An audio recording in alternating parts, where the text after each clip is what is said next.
श्री अंबे मातेचा जयघोष आणि महाआरती करून राज्याचे उपमुख्यमंत्री एकनाथ शिंदे यांच्या सुविद्य पत्नी लता एकनाथ शिंदे यांच्याकडून कोपरीतील चैत्र नवरात्र उत्सवात हजारो भाविकांना महाप्रसादाचे वाटप करण्यात आले। सायंकाळी सागर संगीत सांज आरती करून रात्री देवीच्या दरबारामध्ये बलिदान आणि पूर्णाहुती अधिष्ठान करण्यात आले।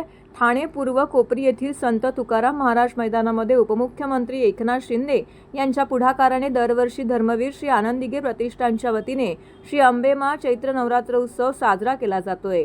यंदा चैत्र नवरात्र उत्सवात आकर्षक सजावटीसह काल्पनिक मंदिराचा देखावा साकारण्यात आला होता।